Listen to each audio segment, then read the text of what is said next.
ಭಾರತದ ಬಹುತೇಕ ಬೀದಿಗಳಲ್ಲಿ ಅಲ್ಲಲ್ಲಿ ಪಾನ್ ಮಸಾಲ ಉಗುಳಿರುವ ಕಲೆಗಳು ಕಾಣ್ತವೆ.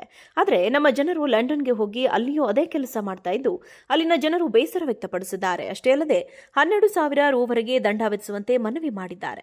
ಅವರು ಹಂಚಿಕೊಂಡಿರುವ ವಿಡಿಯೋ ಹಾಗೂ ಫೋಟೋದಲ್ಲಿ ಡಸ್ಟ್ಬಿನ್ ಡಬ್ಬಿಯಿಂದ ಹಿಡಿದು ಪಾದಚಾರಿ ಮಾರ್ಗಗಳು, ಗೋಡೆಗಳು, ರಸ್ತೆಯ ಪಕ್ಕದಲ್ಲೆಲ್ಲ ಪಾನ್ ಮಸಾಲವನ್ನ ಉಗುಳಿರುವುದನ್ನು ಕಾಣಬಹುದು. ಅವುಗಳನ್ನು ಸ್ವಚ್ಛಗೊಳಿಸಲು ಸಾಕಷ್ಟು ಹಣವನ್ನು ಖರ್ಚು ಮಾಡಲಾಗುತ್ತಿದೆ. ಲಂಡನ್ನಲ್ಲಿ ವಾಸಿಸ್ತಾ ಇರುವ ಭಾರತೀಯರೊಬ್ಬರು ಹ್ಯಾರೋ ಮತ್ತು ವೆಂಬ್ಲಿಯ ಹಲವಾರು ಪ್ರದೇಶಗಳ ಈ ಪರಿಸ್ಥಿತಿ ಕುರಿತು ಮಾಹಿತಿ ಹಂಚಿಕೊಂಡಿದ್ರು.